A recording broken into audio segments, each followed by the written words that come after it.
In this video, I'm going to be ranking every single Phenom cards from worst all the way to best in NBA 2K23 My Team, obviously with the pink diamonds, the galaxy opals, and then the two dark matters as well, telling you guys who I think is the worst card in the set, working our way up all the way to who I think is the best card in the set. So the worst card in my opinion at the number, I think it's 14 spot, at the number 12 spot is going to be pink diamond Austin Rivers. He's a shooting guard, point guard, 6'4" with a 6'7" wingspan. I mean, he's going to be good on the offensive end. Like, he does have a 93 3 ball, 95 speed, which is really good. He's got Hall of Fame Agent 3, AM to limitless range. He's got Hall of Fame quick first step, killer combos, hyperdrive, handles for days, clamp breaker, and ankle breaker as well, is all really cool for this Austin Rivers cards. But I would say his defense really isn't going to be the best. But I mean, if you take a look at his animations, like, he's got the Steve Francis size up, which is really good. He's got the Trae Young escape. I mean, if you wanted to put him over the guy I have at number 11, I think that's definitely fair to say.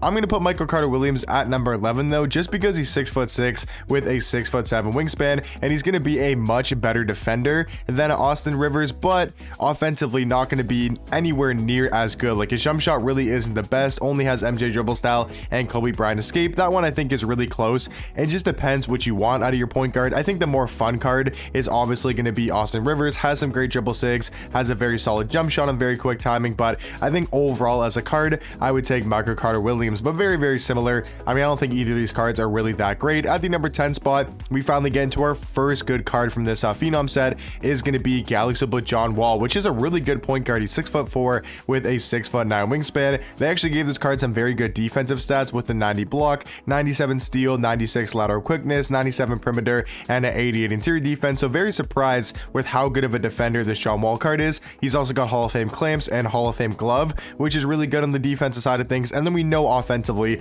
this card's going to be an absolute bucket. He's got a 97 ball handle, 99 speed with ball, 99 speed, 99 acceleration. He just feels so fast in game. And then he's also amazing at going to the basket with a 98 driving dunk and a 98 vertical. But the main reason why he's not higher on this list is because if you go to his animation screen, this is the exact same as his pink diamond version, except that now he has the MJ dribble style. But if you go to his pink diamond, I mean, yes, now he has the normal leaner and he has the MJ dribble style on his Galaxy Opal version, but he has the same size up, same escape, you know, same jump shot, only on quick timing. I don't see why they didn't just give him a better size up and give him his jump shot on very quick timing. If they were to do that, then I think he would probably be a little bit higher on this list. But on my number 9 spot is going to be the pink diamond Eddie Curry. I would say in game is probably more valuable, even though his jump shot isn't really that good. I still think he's probably a better all-around card than John Wall. But if you want to put John Wall over Eddie Curry, I think that's definitely fair to say. Eddie Curry though is 7 foot though with a 7'6" wingspan and probably should play at the center position. His stats and badges are very similar to a card like James Wiseman, where he can do everything on the court at a very high level. It just comes down to his jump shot really not being that good. Like, it's a pretty bad jump shot, very slow and very hard to green as well. I think he's slightly better than John Wall as a card though. At my number 8 spot is going to be the Galaxy Opal Brandon Ingram. He's a small forward shooting guard, 6'7" with a 7'3" wingspan, which is really going to help him out on the defensive end. He's a very fun card to use, I will say. Same thing with John Wall, both very fun, just electric offensive cards to use. And this Brandon Ingram is basically the same as John Wall, just at the shooting guard position. He's got a 95 driving dunk, 95 vertical. He can play some solid defense in game with an 88 steal, 87 block, 92 interior defense, and an 85 interior. I wish he maybe had a little bit better defensive stats, but all around, I still think he's going to be a very capable defender. Jump shot wise, I mean, it's not the best release in the game. It's a little bit better than I thought it would be. I thought it would be super slow and like very baited, but it's just an okay jump shot. And he does have some pretty good dribble sigs with the Trae Young escape, and he's also got that normal leaner as well. I went crazy with him in my clutch time game. If you guys want to go check out that video, he went absolutely ballistic. So I do rank him a little bit higher because of that one clutch time game I play with him. But overall, I would say he's the 8th best card in the Phenom set. At my number 7 spot, a very good budget small forward in the Darius Miles. He's going to be a small forward, power forward, 6'9" with a 7 foot wingspan. This card is just super well rounded, very good at going to the basket with a 95 driving dunk, 97 vertical. He's going to be a very capable defender, and his jump shot is super money, man. He's got the Seti Osman base with the Carmelo Anthony upper on quick timing, is a very good jump shot, and is also pretty quick in game. He's got some okay dribble sigs. I wish he maybe had a little bit better size up, and then had like the John Wall escape or the Curry slide would help him out a lot more. But still, I think for like under 10,000 MT, he's going to be a really good budget 3, and overall I think he's the 7th best card in the Phenom set. At the number 6 spot, I was kind of debating between Paulo and Darius Miles of who I was going to put at number 6, but I think Paulo, just because he's 6'10", has a 7-foot wingspan, player model is really nice. I do like this Paulo card just a tad bit more. And then Darius Miles, his SIGs are about the same. I mean, they're basically the same card. I will say they're very, very similar to the small forward position. This one really just comes down to preference of whose release you like more, and just overall, I mean, they're basically the same card. So I'm going Darius Miles at 7 and Paulo Banchero at 6, but honestly, that one could be flipped pretty much either way. Now, at the number 5 spot, getting into some very elite cards in this Phenom set, another really good small forward in this Jabari Parker. He's a small forward, power forward, 6'8" with a 6'11" wingspan, so great height and wingspan for that small forward position. He's probably one of the more complete cards in the set, having a 90 block, 90 interior defense, 88 steal, and a 90 perimeter. Good at going to the basket with a 95 driving dunk, 90 standing dunk, also having that 95 vertical. He's pretty quick, 90 speed, 90 acceleration, and then jump shot wise, he does have a solid release. I'm not going to sit here and say it's an amazing jump shot, but I think it's a solid jump shot. And then he also does have some amazing dribble sigs